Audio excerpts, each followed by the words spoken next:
Part 18. At the end of part 17, we know that Jared likes a drink. Hooke is desperately in love with Stella. Stella is desperately injured. Tash is desperate to get even with someone called Kyle. And she and VIne are on their way to the museum. Stella the Zombie Killer, part 18. Stella stared at the blue and green chandelier suspended above the desk in the rotunda. She shifted on Gregor's work table. There was a small pillow, but nothing else.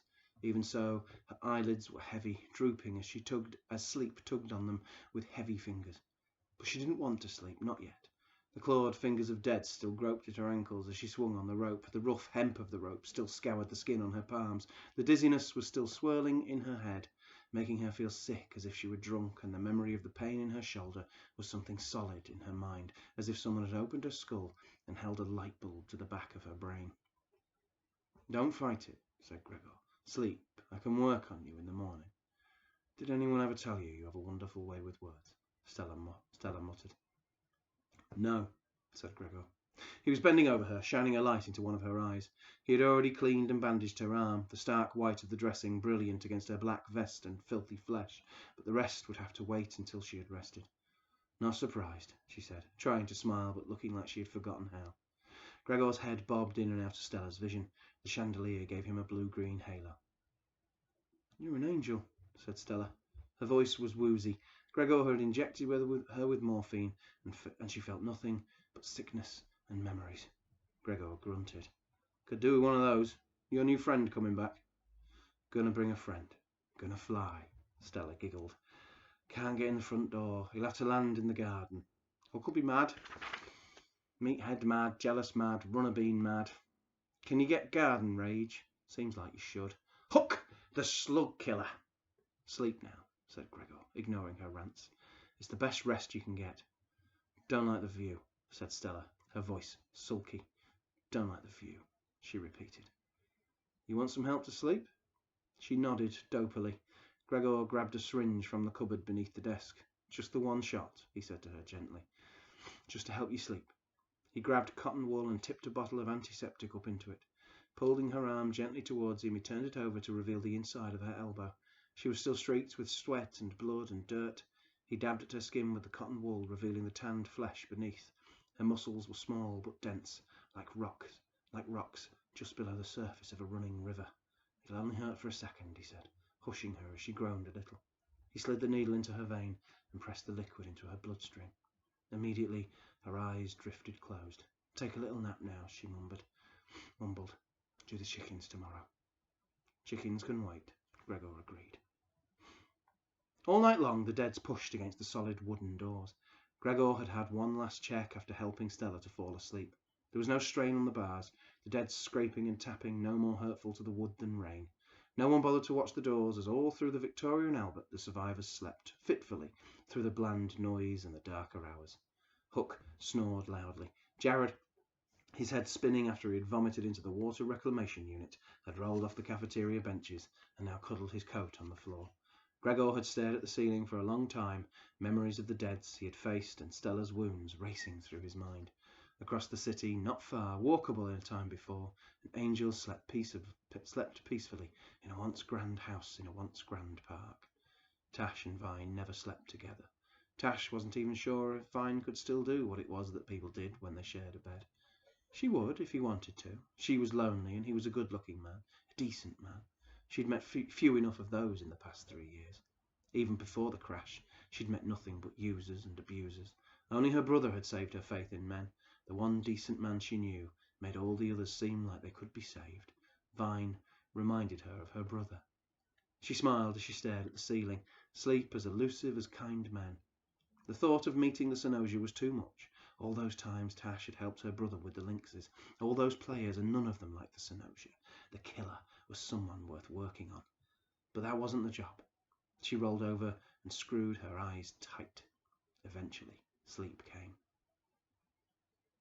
"Someone's been sick in the water wreck," said Gregor to Hooke and Jared. They were both seated at the desk in the rotunda. Both nursed their heads.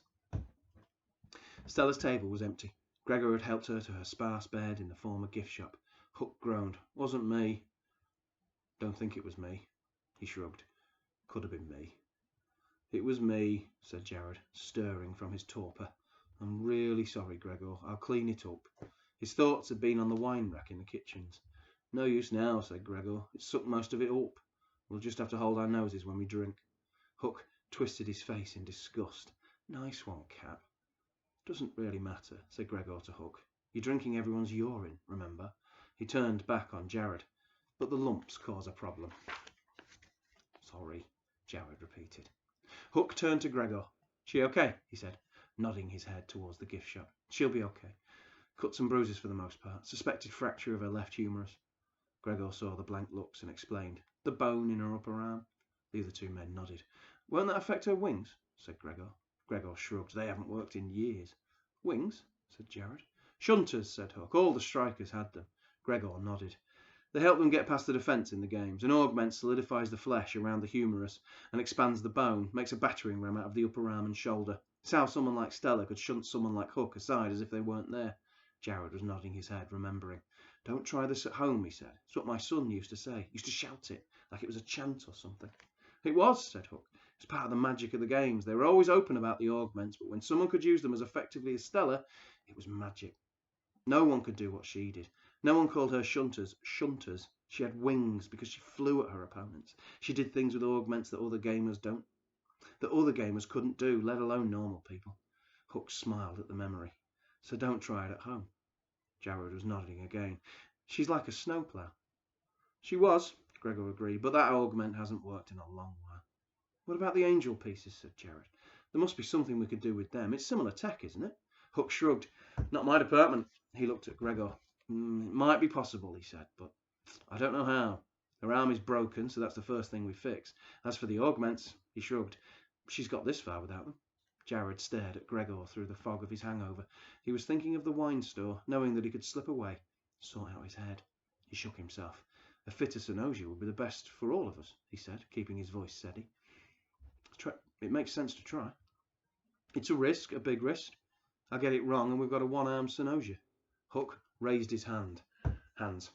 Let's slow down on this, yeah? I'm with Gregor. Stella's done a pretty stellar job so far. No point in risking anything. It'd be nice to be asked, said a voice behind them.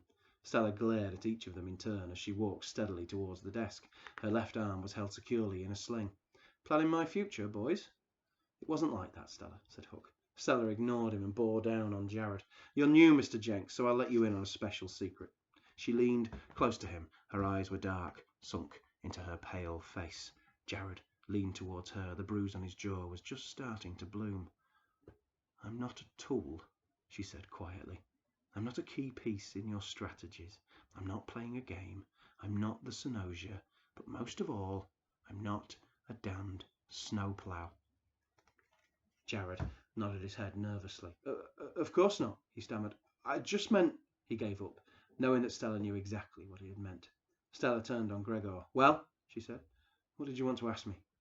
Gregor nodded nervously. Your arm's broken, Stella. That, and there's so many cuts and bruises on you, I can't assess the damage clearly. You're looking at a lot of downtime, at least 2 weeks, maybe a month. Jared's got a point. If I'm fixing your arm anyway, we could maybe scavenge something from the angels and sort out your wings. Can you do it? She said to Gregor. You didn't sound too confident. They haven't worked in so long, he replied. I just can't be certain. Stella nodded. Then we set the bone and wait it out. There's enough risk already.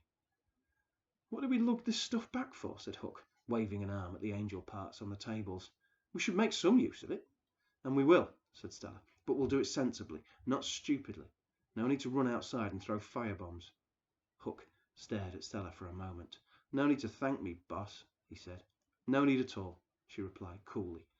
There are a couple of thousand thank yous outside the front door. We'll get it sorted. VIne can set a couple of thumpers once he gets here. They'll be gone before you can say, wow, Hooke, you saved my life. She ignored him and turned back to Gregor. This thing's given me trouble, she said, indicating her left arm.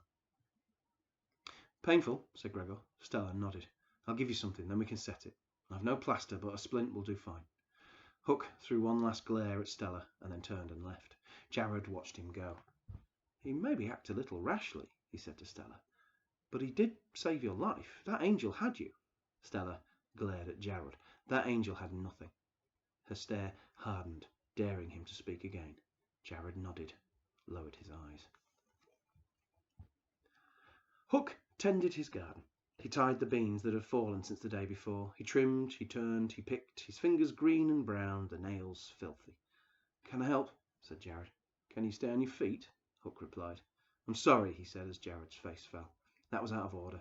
You can grab the eggs from the chicken run and clean out the rabbits. We'll clean the chickens out together tomorrow, unless you've done it before." Jared nodded, grateful for the distraction, then shook his head. "I haven't cleaned out chickens before, but I'll manage some eggs and rabbits." He grabbed a basket and went for the eggs first, gingerly moving the chickens out of the way. Hooke laughed at him for his caution, and pretty soon he was moving around the run with more confidence, and a dozen eggs sat in his basket. "Omelettes for dinner and tea," he said, smiling. His smile faded as he heard the jetpack. Hooke heard it too, and the two men moved to the edge of the garden to shelter in the shadows of the museum. He held up his hand to quiet Jared, and the two men waited in silence. The sound circled the museum. The loud whine of the engine strained as if it were hovering or overworked. And then two figures drifted into view, stark against the blue sky from behind the roofs. An angel and someone else carried red-shoed feet dangling. As they descended to the garden, Hooke and Jared could see that it was VIine and a woman. She wore blue jeans, a clean white t-shirt and red Converse trainers. She carried 2 plastic bags and a large rucksack was strapped across her chest. VIine held the straps as a harness. The woman smiled at them, while VIine focused on the landing, setting her down gently among a row of broccoli. Hooke tutted as the exhaust from the jetpack battered his plants. Tash picked her way through the crop, carefully avoiding damaging anything. She kept glancing up from her careful steps to Hooke and Jared and smiling. VIine shut off his jetpack, the wheezing wind down sputtering and hissing, and followed more awkwardly, but no less carefully, his massive armoured bulk strange in the green space. Hooke ignored the angel and appraised Tash quickly. She was a good-looking woman, younger than he'd expected, younger than Stella, but healthy, or as healthy as anyone 3 years in. Her teeth and clothes were clean, her pale hair shined. She walked carefully but confidently. Hooke liked her immediately. "Welcome," he said. "Hi," she said, as she finally moved close enough to drop her bags and reach out a hand. Her smile was wide, her teeth shining white. "I'm Tash. Thanks so much for letting us come. It's crazy out there." I will see you tomorrow for part 19.